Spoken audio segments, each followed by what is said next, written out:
Ndër të tjera në lajme do të ndiqni, zgjerimi i investimeve të huaja ka ardhur kryesisht sipas riinvestimit të fitimit nga bizneset ekzistuese në 2024, 852 milion euro.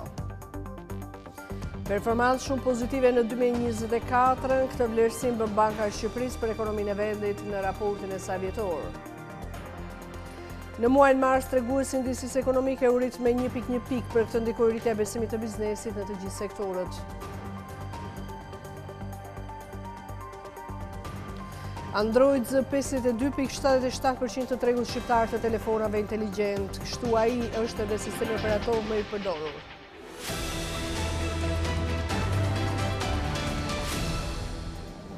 Ju përshëndet zonja dhe zotrin, ndiqni me lajmet qendrore. Referuar shifrave të Bankës së Shqipërisë, zgjerimi i investimeve të huaja direkte në vendin tonë ka ardhur kryesisht sipas rritjes së fitimit të riinvestuar nga investitorët ekzistues.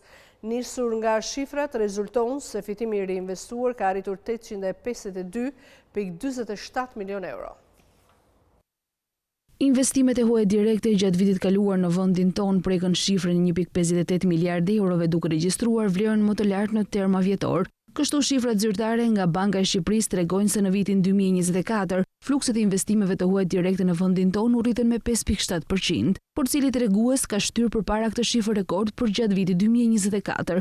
Referuar shifrave të institucionit, rritja e investimeve të huaja direkte në vendin tonë ka ardhur kryesisht si pasojë e rritjes së fitimit të riinvestuar nga investitorët ekzistues. Nisur nga shifrat, rezulton se fitimi i riinvestuar arriti në 852.47 milionë euro, duke u rritur me gati 6% krahasuar me vitin 2023. Fitimi i riinvestuar ka një peshë prej 54% përkundrejt totalit të investimeve të huaja direkte. Ndërkohë nga ana tjetër, flukset e investimeve të huaja direkte në formën e injektimit të kapitalit të ri zën një peshë prej 45% ndaj totalit. Në vitin 2024, ky komponent arriti një vlerë prej 708 milionë eurove, duke regjistruar një rënje prej 3.4%, nga rreth 733 milionë euro që vlerësoi në vitin 2023.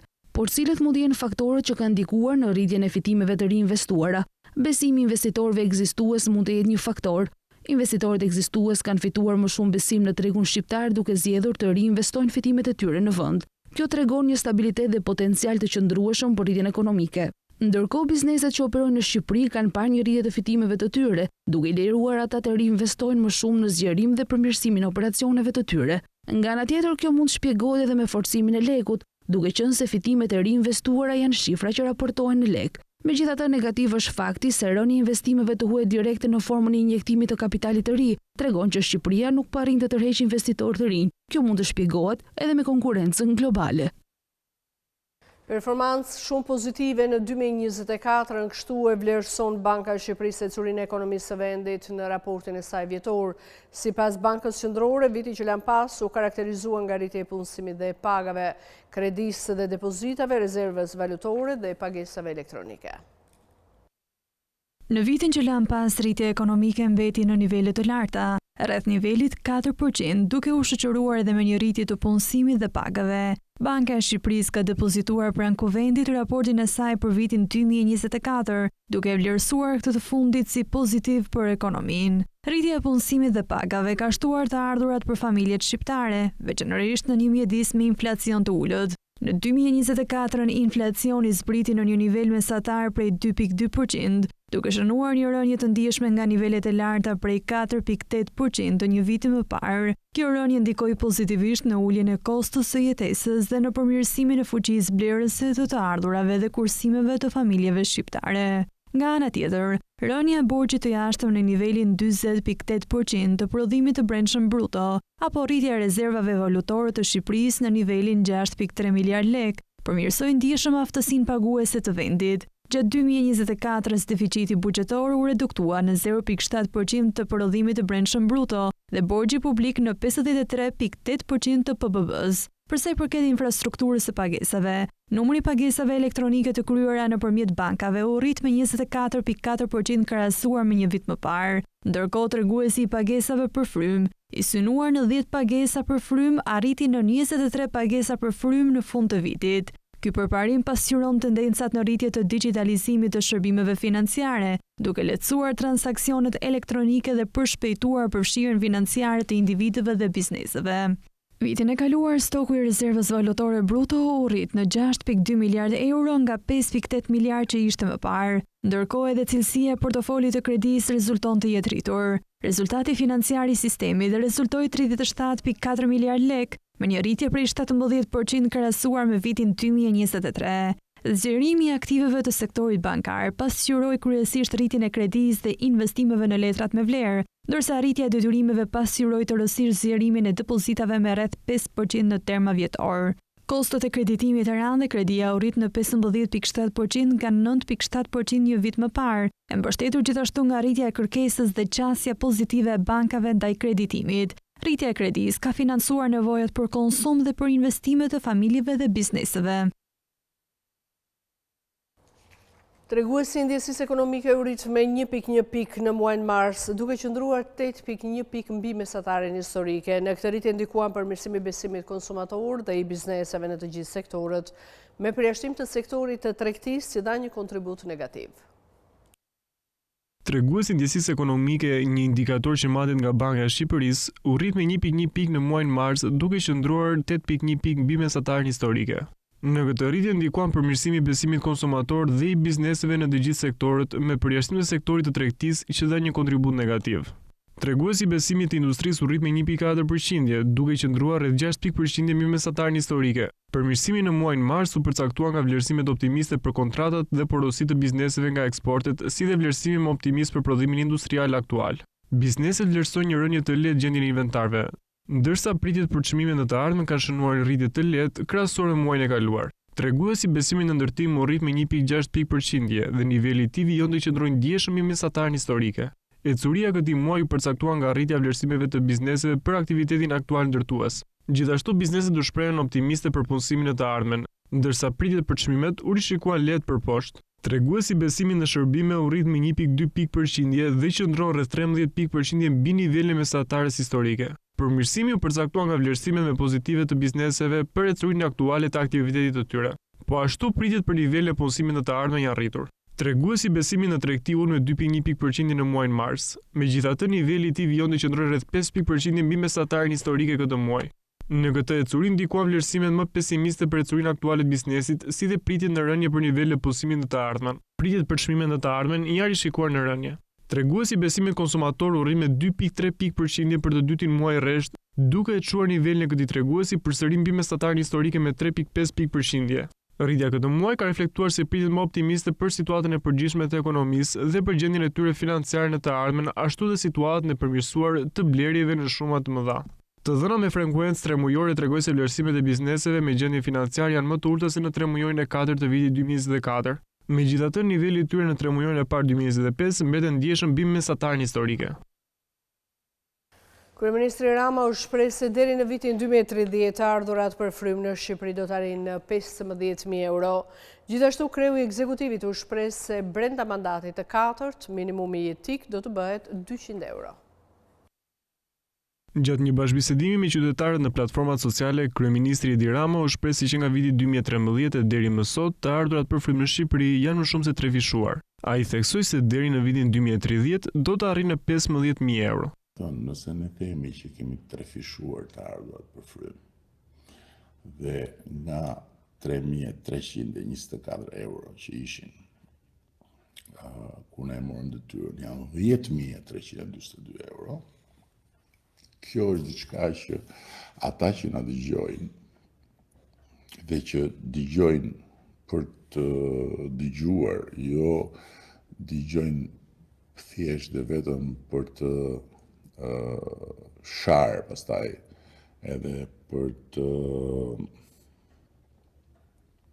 luftuar me faktet, e din që është kështu, sepse e kanë këtë gjë në realitetin e tyre.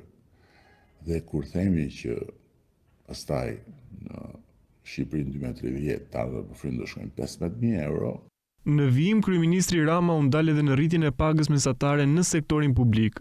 Sipas tij referuar instat në vitin 2013 paga mesatare ishte 372 euro, ndërsa në vitin 2024 arriti në 1.000 euro dhe do të shkojnë në 1.200 euro në Shqipërinë 2030. Edhe më e bukur është që për këtë pagës minimale ne e kemi thënë me kohë. Nuk e kemi thënë sot, po nuk e ka pas një mendjen. E kemi thënë me kohë që në 2026 do mënë që mbas zgjedhjeve do ta përcaktojmë, se para zgjedhjeve nuk e bënim dot sepse është ndaluar me ligjin elektoral. Po mbas zgjedhjeve do ta përcaktojmë që do të jetë 500 euro, madje kemi thënë mekanizmin se do bëhet 500 euro. Duke mos që kërkuar kompanive për 18 muaj që të paguajnë asnjë detyrim tjetër, përveç se t'u japin 100 euro plus punonjësve të tyre në muaj.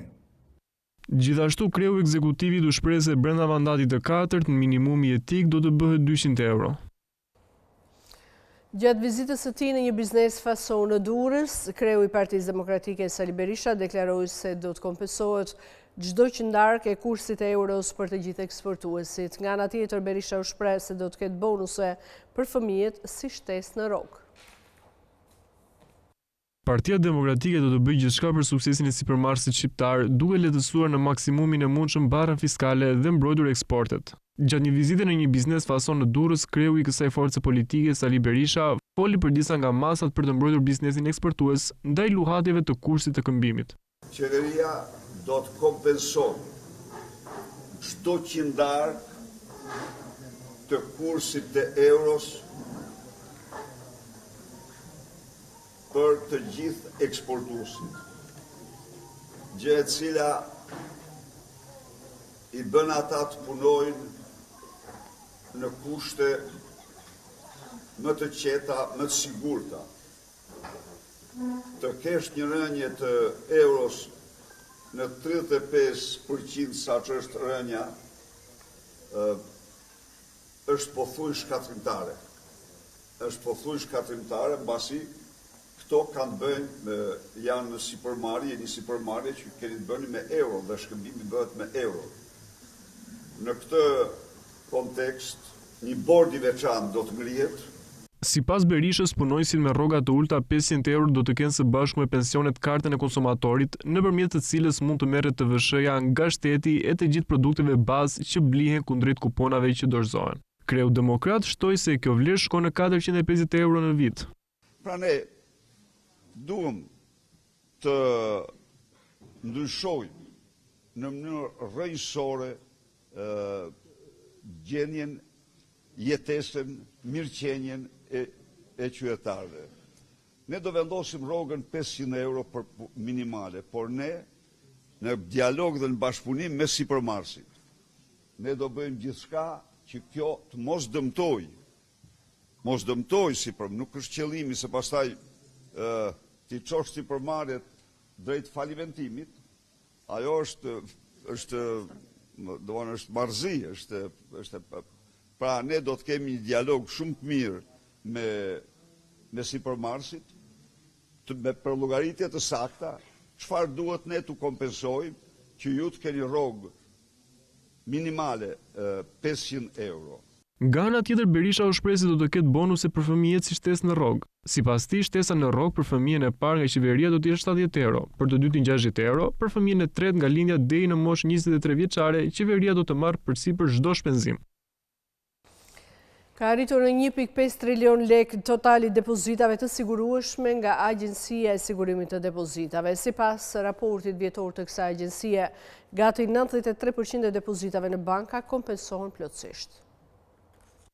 Me rritjen e numrit të depozitave është rritur edhe sigurimi i tyre nga Agjencia e Sigurimit të Depozitave. Totali i kursimeve në sistemin bankar për fundin e vitit 2024 ishte 1.6 trilion lek. Sipas raportit vjetor të Agjencisë së Sigurimit të Depozitave, ASD, vlera e depozitave të sigurueshme, pra vlera e agreguar e të gjitha depozitave të individëve dhe bizneseve që përfitojnë nga skema e sigurimit të depozitave, arriti 1.5 trilion lek, duke përfaqësuar 94.5% të totalit të depozitave. Krahasuar me një vit më parë, arritja ishte 5.2%, ndërsa në vlerë absolute 78.9 miliard lek. Gjatë vitit 2024, Agjencia e Sigurimit të Depozitave ka siguruar kursimet e individëve dhe bizneseve në 11 banka dhe 9 shoqëri kursim krediti. Depozitat e siguruara në sistemin bankar ishin 54.7% e totalit në sistemin bankar dhe 57.9% e depozitave të sigurueshme. Gati 93% e depozituesve në banka kompenson plotësisht. Detyrimi i ASD-s për kompensim në 2024 ishte 921 miliard lek. Nga ana tjetër, totali i depozitave në shoqëritë e kursim kreditit për vitin që lan pas ishte 11.5 miliard lek. Depozitat e sigurueshme janë 11.3 miliard lek dhe zën 98.4% të totalit të depozitave. Këto mjete që kanë një rritje vjetore prej 4.8% korrespondojnë 44.270 klientëve individ dhe biznese. Depozitat e siguruara, pra pjesa e depozitës së sigurueshme të një individi, por në çdo rast jo më shumë se 2.500.000 lek, në shoqëritë e kursim kreditit janë 8.1 miliard lek, sa 70% të totalit të depozitave. Rreth 91% e depozituesve në shoqëritë e kursim kreditit kompenson plotësisht. Në rast falimentimit të bankës, Agjencia e Sigurimit të Depozitave kompenson me një shumë të caktuar një individ apo biznes për depozitën dhe interesat që ka pasur në atë bankë. ASD-ja siguron shlyerjen e plotë të fondeve të depozituesit pranë çdo banke ose shoqërie kursim krediti, pavarësisht nga numri dhe shuma e depozitave, deri në shumën 2.500.000 lek, në rast se Banka e Shqipërisë i heq licencën një banke, dhe deri në shumën 2 milion lek në rast se Banka e Shqipërisë i heq licencën një shoqërie kursim krediti.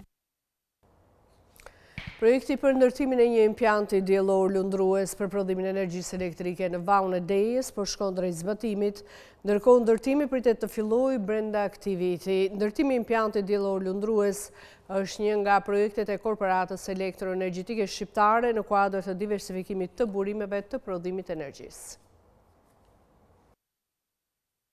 Projekti për ndërtimin e një impjanti diellor lundrues për prodhimin e energjisë elektrike në valën e Dejës po shkon drejt zbatimit. 4 vite pas krijimit të shoqërisë Sena, korporata elektroenergjitike shqiptare bën me dije se ndërtimi pritet të fillojë brenda vitit 2025. Shoqëria Sena zotërohet nga kesh, ndërsa fokusi kryesor i saj është pikërisht zhvillimi dhe operimi i impjantit fotovoltaik lundrues në valën e Dejës. Në këtë kuadër, në tetor të vitit të kaluar u nënshkrua kontrata me vlerë 13.86 milion euro për projektimin, ndërtimin dhe operimin e impjantit me bashkimin e 2 kompanive të huaja, Gamma Solution nga Spanja dhe kinezën Sungrow. Kapaciteti i impjantit lundrues do jetë 12.97 MW.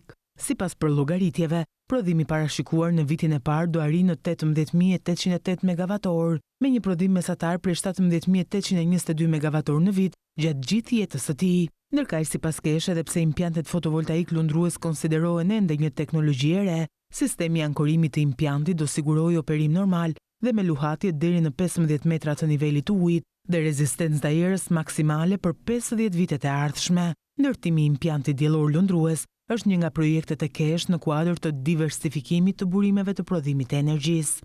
Aktualisht, kompania publike e prodhimit të energjisë zotëron vetëm një impjant diellor prej 5.14 MW të pozicionuar në digën e Qursaçit në valën e Dejës, ndërsa pjesa tjetër e aseteve gjeneruese përfshin 3 hecat e kaskadës së Drinit. Kryeministri Rama dhe zëvendës kryeministri e njëherësh ministri e infrastrukturës dhe energjisë Balluku kanë inspektuar punimet që po kryen për zgjerimin e autostradës Tiranë-Durrës në 5 kilometrat e parë. Aktualisht punimet kanë arritur në masën 30%, ndërsa synohet të përfundojnë në dhjetor të këtij viti. Zgjerimi i autostradës Tiranë-Durrës në 5 kilometrat e parë synohet të përfundojë në dhjetor të këtij viti. Gjatë inspektimit të punimeve nga kryeministri Edi Rama dhe ministri e infrastrukturës dhe energjisë Belinda Balluku, u bë me dije se aktualisht punimet kanë arritur në masën 30%. Kemi një avancim shumë të mirë të punimeve, kemi shkuar në 30%, pavarësisht se kontrata përfundon në shtator të vitit 2026. Tu kemi ecur shumë shpejt gjithashtu, nuk kemi pengesa trafikut, pasi nuk janë prekur korsit në të dyja krahët. Besojmë që do dorëzohet para afatit, tani shumë është të themi që e kemi planifikuar për dhjetorin, pasi bie gati 10 muaj përpara afatit, megjithatë ky është synimi ynë. Ashtu Balluku bëri me dije se po studiojnë hyrje të reja për autostradat e veriut të vendit, përfshi rrugën e Arbrit. Ne kemi filluar planifikimin në formën e një masterplanit dhe pastaj do kalojmë projekt detajuar të 2 hyrjeve të reja të Tiranës, duke e lënë hyrjen e Kamzës vetëm për pjesën e zonës. Pra, jemi duke studiuar një hyrje e cila sjell autostradat e veriut dhe i lidh në lotin numër 1, pra pas Shqiponjës, aty ku kemi nyjen e madhe, dhe nga ana tjetër jemi duke dizenjuar edhe hyrjen nga rruga e Arbrit.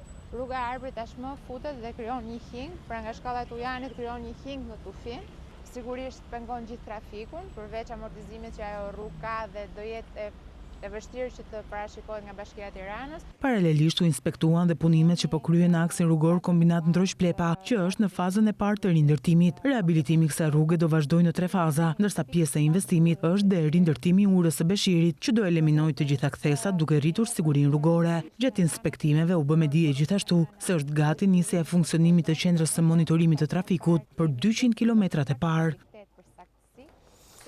Bashkia e Tiranës ka shpallur hapjen e tenderit për hartimin e studimit të fizibilitetit dhe planit të biznesit për zhvillimin e sektorit të blegtorisë. Studimi i fizibilitetit synon të përcaktojë mundësitë dhe sfidat e blegtorisë për rritjen dhe avancimin e këtij sektori në 13 njësitë administrative rurale.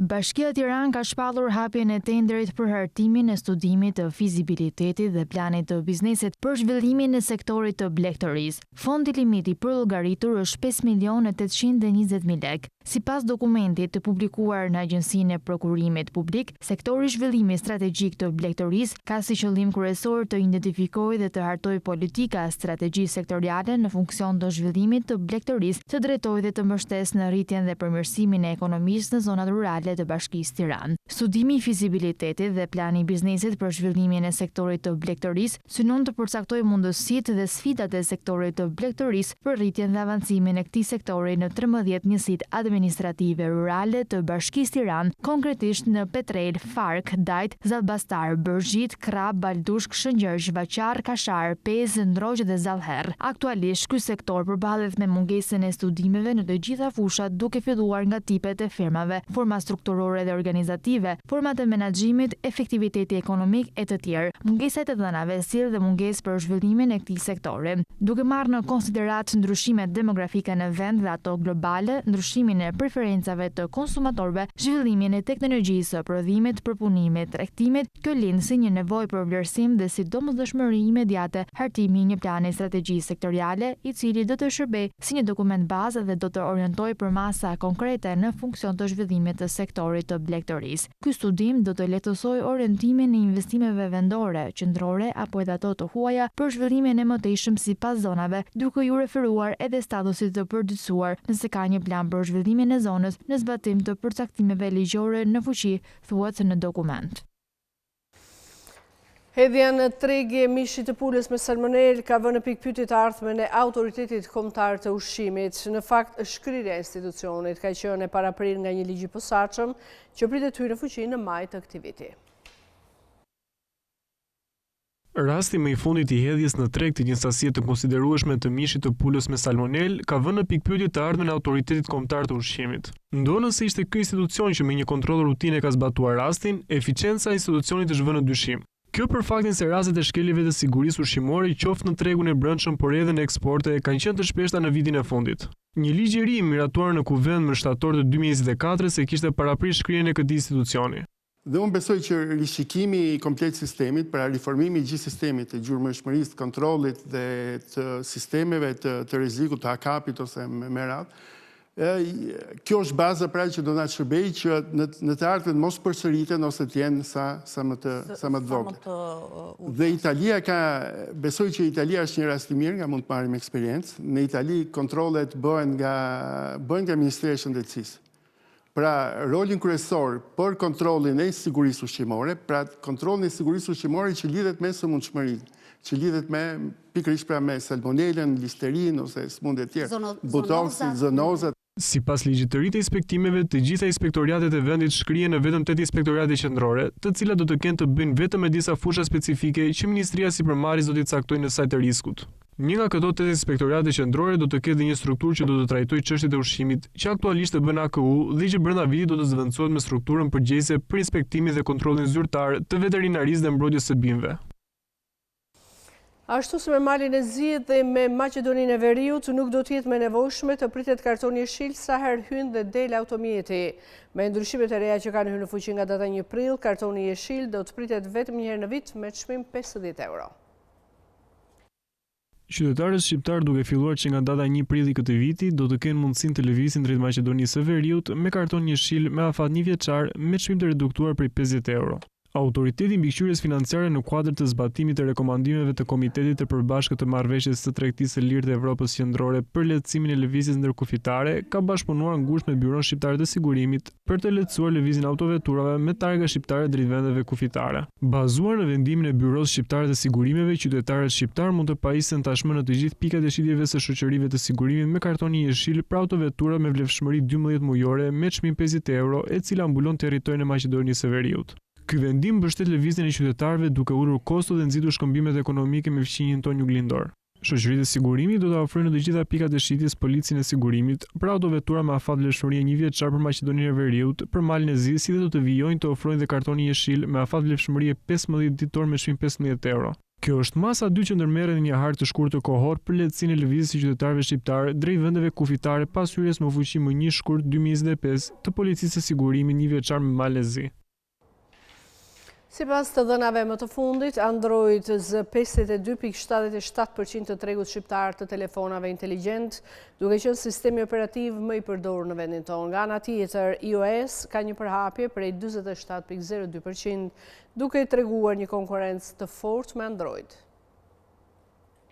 Përdorimi i platformave mobile në Shqipëri vazhdon të evoluojë duke reflektuar prirjet globale dhe preferencat e konsumatorëve. Sipas statistikave më të fundit, tregu shqiptar i telefonave inteligjent dominohet nga 2 sisteme operative kryesore, Android dhe iOS. Sipas të dhënave më të fundit, Android zë 52.77% të tregut shqiptar të telefonave inteligjent, duke vendosur veten si sistemi operativ më i përdorur në vend. Kjo platformë vazhdon të mbetet zgjidhja kryesore fal shumëllojshmërisë së pajisjeve dhe opsioneve më të lira që ofron. Prodhuesit si Samsung, Xiaomi dhe Huawei janë disa nga markat që mbështesin këtë sistem operativ.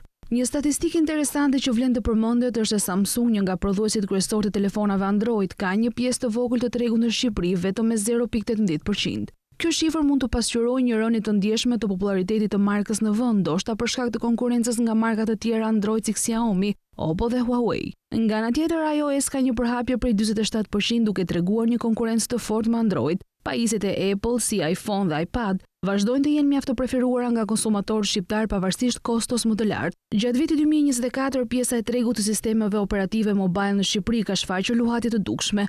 iOS ka mbajtur një dominim të përgjithshëm duke nisur vitin me 67.55% në janar dhe arritur kulmin në shkurt me 71% për të ulur gradualisht me 52% në dhjetor. Android ka patur një tendencë të kundër duke filluar me 32.24% në janar dhe duke u rritur me 47% në fund të vitit. Pjesa e tregut për Samsung, Windows dhe sistemet e tjera operative ka mbetur minimale gjatë gjithë vitit, me Samsung që është luhatur me 0.1% dhe 0.29%. Këto të dhëna tregojnë një konkurrencë të fortë midis iOS dhe Android në Shqipëri, me një rritje të përkohshme të së njëjtës platformë që korrespondon me rënje të tjetrës.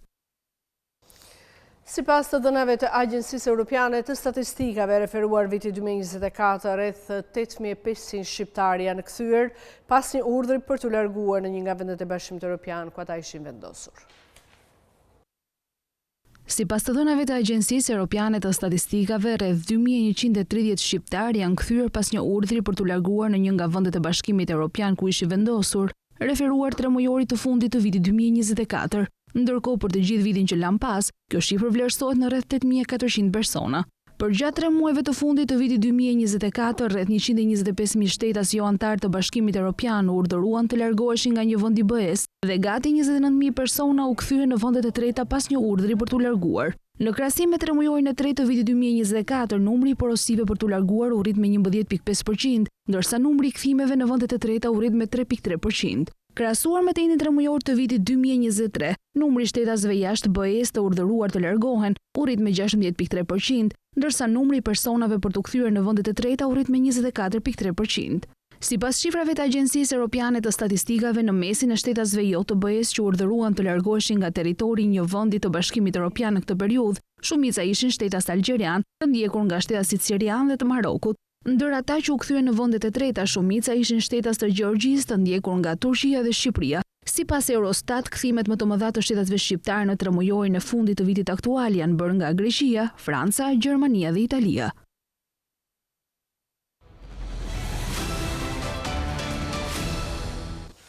Kroacia do të rrisë shpenzimet e mbrojtjes deri në 2.7 miliard dollar në vitin 2027. Kryeministri kroat theksoi se ky vendim do të forcojë autonominë strategjike të vendit dhe bashkëpunimin me aleatët e NATO-s dhe Bashkimit Evropian.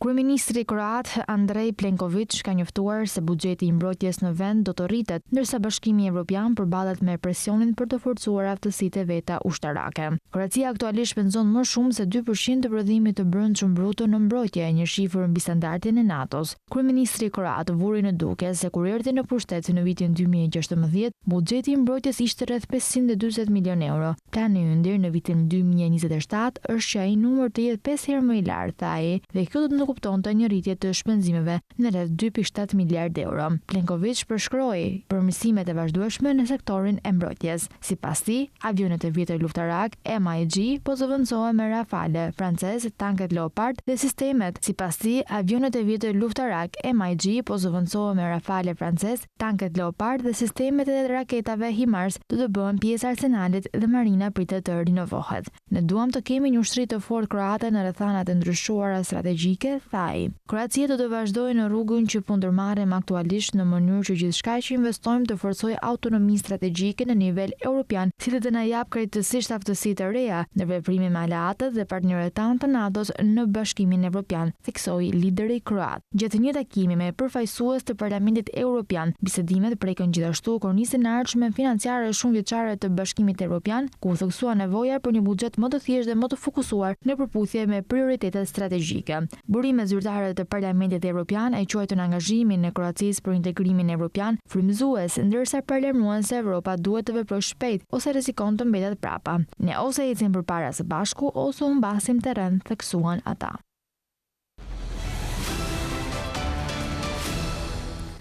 Bashkimi Evropian është i gatshëm të kundërpërgjigjet me masa të forta në rast se administrata Trump vendos tarifa reciproke. Kreu i Komisionit Evropian von der Leyen ka paralajmëruar se këto tarifa do të rrisin çmimet dhe dëmtojnë bizneset amerikane që eksportojnë në Europë.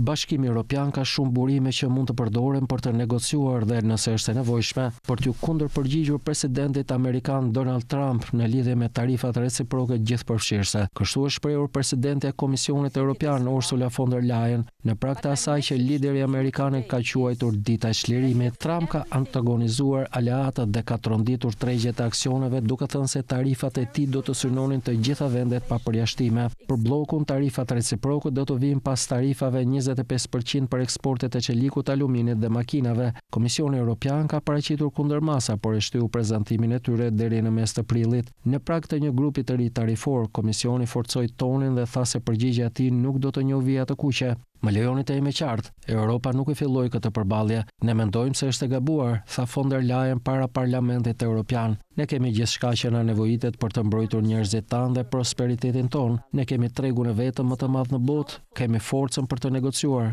kemi fuqinë për të shtyrë para dhe njerëzit e Europës duhet ta dinë, së bashku ne gjithmonë do të promovojmë dhe mbrojmë interesat dhe vlerat tona, shtoi ajo. Presidenti i Komisionit Evropian tha se tarifat do të rrisin çmimet për konsumatorët e përditshëm, do të shkatërrojnë vendet e punës, do të krijojnë një përbindësh burokratik në dogana dhe do të jenë një makt për kompanitë amerikane që shesin mallrat e tyre në Europë. Ajo gjithashtu parashikoi se detyrimet do të bien ndesh me agjendën e shumë përfolur të Trump për të riindustrializuar Amerikën. Gjatë fjalimit von der Leyen kënguli se qëllimi i komisionit do të ishte një zgjidhje negociuar për të parandaluar atë që përformohet me shpejtësi në një luftë tregtare gjithëpërfshirëse midis dy anëve të Atlantikut. Sipas analistëve, kjo pritet të ketë pasoja katastrofike ekonomike në një kohë të pasigurisë së shtuar globale.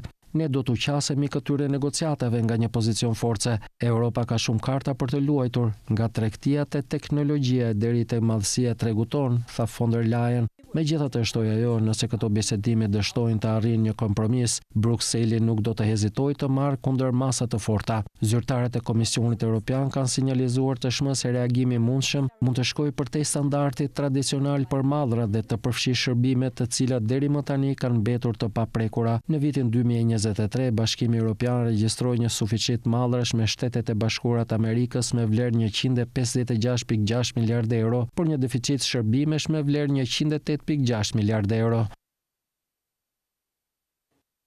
Monetari ndërkombëtar tha se tarifat e administratës Trump po shkaktojnë pasiguri të mëdha, por nuk pritet të shkaktojnë recesion. Sipas fondit, ndikimin e ekonomisë globale është i moderuar, por mund të rrezikojë perspektivat e rritjes.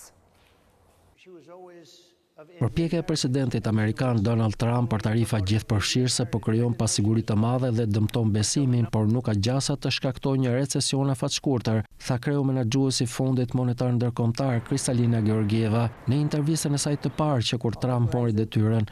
Georgieva nënvizoi sfidat me të cilat përballet një ekonomi globale që ende po shënon rritje dërmuese pas plagëve të pandemisë COVID-19, por tha se nuk është e nevojshme të alarmohemi. FMN ka të ngjarë të ulë paksa perspektivën ekonomike në përditësimin e saj të ardhshëm në rreth 3 javë, por ne nuk shohim recesion në horizont, theksoi Georgieva. Ajo që ne shohim në treguesit e frekuencës së lartë është se besimi konsumatorit, besimi investitorëve po dobësohen disi dhe ne e dimë se kjo përkthehet në një ndikim në perspektivat e rritjes. Megjithatë, FMN nuk po sheh ende një ndikim dramatik nga tarifat e zbatuara dhe të kërcënuara deri më tani nga Trump, që nga kthimi i tij në shtëpinë e bardhë, deklaroi ajo. Në janar, FMN rriti vlerësimin e rritjes globale ekonomike për vitin 2025 në 3.3%, nga 3.2% në vlerësimin e saj të mëparshëm në tetor, me një gjysmë pike përqindje ndaj perspektivës së SBA-s në 2.7%, ndërsa ndikimi aktual ishte i moderuar. Georgieva paralajmëroi se shumë vende kishin përdorur hapësirën e tyre fiskale dhe monetare gjatë COVID-19 dhe tani kishin nivele të larta borxhi, duke kufizuar aftësinë e tyre për t'u përgjigjur goditjeve të ardhshme. Çdo ngadalësim ose ndryshim në procesin e dezinflacionit mund të ngadalësojë rënien e normave të interesit dhe ta bëjë më të vështirë për vendet që të rifinancojnë borxhin e tyre. Zhvillimet tregtare mund të frenojnë pak arritjen në Shtetet e Bashkuara të Amerikës, por perspektiva e saj e përgjithshme mbeti në rregull, tha Georgieva. Rritja planifikuar e shpenzimeve të mbrojtjes në Europë dhe vendimi i Gjermanisë për të shfuqizuar frenimin e saj të borxhit, të cilin ajo e quajti një dëmtim të vetshkaktuar, nënkupton një zgjerim ekonomik më të madh në rajon, ndërsa Kina duhet të përdorë hapësirën e saj të politikave dhe të fokusohet në rritjen e konsumit të brendshëm. Që nga kthimi në shtëpinë e bardhë në janar, Trump ka vendosur tarifa 20% për të gjitha madhret nga Kina, më pas vendosi taksa të larta për importet e çelikut dhe aluminit, si dhe shpalli tarifa 25% për makinat e importuara. Presidenti amerikan ka deklaruar se 2 prilli do të jetë dita e shlirimit, kur ai planifikon të zbulojë tarifat reciproke globale. Ritmi i paparashikueshëm i njoftimeve dhe zbatimit të taksave ka përkeqësuar qëndrimet e investitorëve, ndërsa indekset kryesore të aksioneve në Shtetet e Bashkuara të Amerikës kanë rënë me gati 10% që nga mesi i shkurtit, për shkak të shqetësimit se tarifat do të ngadalsojnë rritjen apo dhe do të shkaktojnë një recesion. Sa më gjatë të vazhdojë pasiguria në lidhje me qasjen e Trump ndaj politikave tarifore, aq më i madh është rreziku për perspektivën, tha Georgieva. Sipas saj, tregtia globale vazhdoi zgjerimin, pavarësisht nga një rritje e masave proteksioniste në gjithë globin, që ka ndryshuar modelet tregtare dhe po sfidon globalizimin. Gjithashtu tregtia në shërbime po kalon rritje në tregtinë e mallrave. Vendet e vogla dhe të mesme po rrisin bashkëpunimin mes tyre dhe po përqendrohen në reforma strukturore, ndërsa punojnë për të rritur elasticitetin e tyre, përfundoi kreu i Fondit Monetar Ndërkombëtar. Tarifa 25% e administratës Trump për makinat e importuara do të sjellë rritjen e çmimeve, duke i bërë ato të papërballueshme për klasën punëtore. Ky vendim pritet të godasë pikërisht mbështetësit kryesor që përkrahas zgjedhjen e Trump në nëntor të vitit kaluar. Vlerësit e makinave të klasës punëtore do të jenë më të goditurit nga tarifa 25% e presidentit të Shteteve të Bashkuara Donald Trump për automitet e importuara. Kjo do të ndodhë sepse pothuajse të gjitha makinat e reja me kosto të ulët të shitura në Shtetet e Bashkuara janë ndërtuar diku tjetër. Vlerësit me të ardhura më të ulta do të pësojnë një tjetër goditje nga rritjet e pritshme të çmimeve të makinave të përdorura pasi kërkesa rritet dhe ofertat kurrat. Makinat e reja me çmim nën $30,000 janë tashmë të rrallë pasi çmimi mesatar i automiteve të reja i afrohet $50,000. Analistët thonë se vetmja mënyrë që prodhuesit e automiteve mund të nxjerrin fitime nga makinat ekonomike është të ndërtojnë ato në vende me kosto më të ulta prodhime. Një rishikim i të dhënave të Reuters nga 2 firma kërkimore automobilistike gjeti vetëm 16 modele me një çmim mesatar më pak se $30,000 dhe vetëm një Toyota Corolla që është montuar në Shtetet e Bashkuara. Të gjitha të tjerat janë prodhuar në Meksik, Korenë e Jugut ose Japoni. Vendosja një tarife për 25% për këto makina të nivelit të ulët mund të detyrojë rritje të çmimeve që i bëjnë ato të papërballueshme për tregun e tyre të synuar dhe disa prodhues automjetesh do t'i braktisin plotësisht, thanë analistët e industrisë. Automjetet e reja do të jenë më të shtrenjta, shpjegojnë ata. Kjo të dështyjë më shumë blerës në tregun e makinave të përdorura, i cili gjithashtu do të rrisë çmimet. Shumica e familjeve që kanë nevojë për një makinë familjare po paguajnë çmime që afrohen gati gjysmës së vlerës që ka shtëpia e tyre. Problemi themelor është se ende asgjë nuk po bëhet për të bërë automjetet e prodhuara brenda vendit më të përballueshme, theksojnë ekspertët e sektorit. Baza politike e Trump që përbëhet nga mbështetësit rural mund të mbajë peshën kryesore të taksave të importit. Rreth gjysma e votuesve që raportonin të ardhurat familjare për më pak se $50,000 në vit mbështeten zgjedhjen e Trump në 2024, së bashku me 56% të votuesve pa diplom kolegji, sipas një sondazhi të Edison Research. Trump është shprehur se nuk intereson ose prodhuesit e automjeteve rrisin çmime, sepse nëse çmimet për makina të huaja rriten, ata do të blejnë makina amerikane. Shumë për këtyre makinave të huaja prodhohen nga ndërtuesit amerikan të automjeteve, duke përfshirë 3 automjete nën $30,000 nga GM. Këto modele montohen në Korenë e Jugut. GM prodhon gjithashtu qindra mijëra kamion në Meksik. Trump argumenton se tarifat do të nxisin një bum në industrinë e automobilave në SBA. Disa ekspertë thonë se taksat e larta të importit do të kenë efektin e kundërt. Ndërsa përballueshmëria e automjeteve zvogëlohet për shkak të çmimeve më të larta, familjet mund të fillojnë t'u japin përparësi fushave të tjera të buxhetit të tyre, duke shkurtuar ose duke vonuar blerje të mëdha, shpjegojnë ata. Polonia dhe Shtetet e Bashkuara kanë nënshkruar një marrëveshje prej $2 miliard për sistemin e mbrojtjes ajrore. Kryeministri polak Donald Tusk theksoi rëndësinë e bashkëpunimit të ngushtë për mbrojtjen e sigurisë kombëtare dhe forcimin e NATO-s. Polonia dhe Shtetet e Bashkuara të Amerikës kanë nënshkruar një marrëveshje me vlerë gati $2 miliard për ushtrinë. Marrëveshja synon ofrimin e mbështetjes logjistike dhe teknike për sistemin e mbrojtjes ajrore Patriot të blerë nga Varshava. Nënshkrimi u bë në bazën ushtarake Sokazhe në Poloninë qendrore, në prani të kryeministrit polak Donald Tusk dhe ministrit të mbrojtjes Vladislav Kosiniak-Kamysh. Tusk tha gjatë ceremonisë se Polonia është një shembull i jashtëzakonshëm në kohët e sotme të vështira dhe të ndërlikuara, një shembull i bashkëpunimit të mirë për të mbrojtur sigurinë e vendit, NATO-s, Shteteve të Bashkuara dhe të gjithë Europës. Ai paralajmëroi se nuk mund të ketë vend për konfrontim brenda Paktit të Atlantikut të Veriut mes aleatëve, sepse të gjithë kanë një interes të përbashkët. Ndërkohë ministri i mbrojtjes tha se marrëveshja nënshkruar ka vlerën e gati $2 miliard dhe se investimi në mbrojtjen ajrore është shpenzimi më i madh i mbrojtjes në vend. Një sulm nga kundërshtarët shpesh kushton shumë më pak se mbrojtja e hapësirës ajrore. Kjo ndonjëherë është 10 herë më e shtrenjtë, por është një investim themelor, deklaroi ai. Kosiniak-Kamysh shtoi se sa më shumë para të shpenzoj Bashkimi Evropian për armatim, aq më shumë ushtritë e NATO-s duke përfshirë atë polake do të mund të përfitojnë. Ndërtimi i një Europe të fortë dhe forcimi i NATO-s shkojnë paralelisht, theksoi ministri i mbrojtjes polak. OpenAI ka njoftuar se do të mbledhë deri $40 miliard në një raund të rifinancimi për të avancuar kërkimet në sektorin e inteligjencës artificiale. Startupi synon të ofrojë mjete më të avancuara për mbi 500 milion njerëz që përdorin ChatGPT-n çdo javë. OpenAI njoftoi se do të mblidhte deri në $40 miliard në një raund të rifinancimit të udhëhequr nga SoftBank Group me një vlerësim prej $300 miliard për të avancuar kërkimet në fushën e inteligjencës artificiale. Kompania synon të zgjerojë infrastrukturën llogaritëse dhe të përmirësojë mjetet e saj. Grupi japonez i investimeve të teknologjisë tha në një deklaratë se ka rënë dakord të financojë OpenAI me $10 miliard në mes të prillit dhe $30 miliard shtesë në dhjetor, në varësi të kalimit të saj në firmë fitimprurse deri në fund të vitit. SoftBank planifikon të shpërndajë $10 miliard nga investimi i saj total për bashkë investitorë të tjerë që nuk i përmendi. Nëse ristrukturimi i OpenAI dështon, SoftBank tha se shuma totale e investimit të saj në raund do të binte në $20 miliard.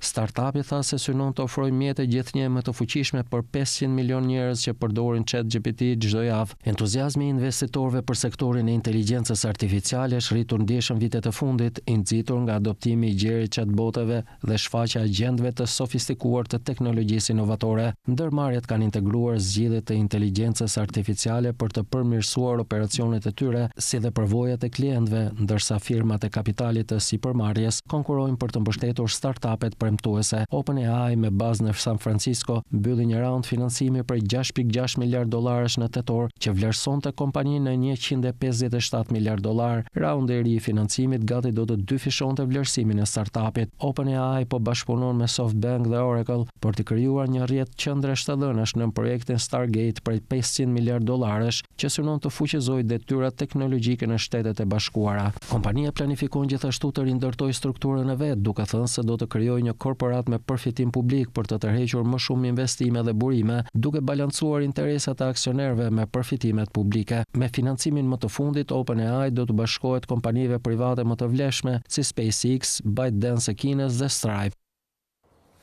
Kemi ardhur kështu në fund, por unë i kujtoj se për më tepër informacione ju mund të na gjeni dhe në adresën tonë në internet skantv.al, ku mund të gjeni gjithçka mbi ekonominë, bankat, sigurimet, tregjet financiare të tjerë. Gjithashtu mund të na ndiqni edhe në rrjetet sociale si Facebook, Instagram, YouTube dhe LinkedIn.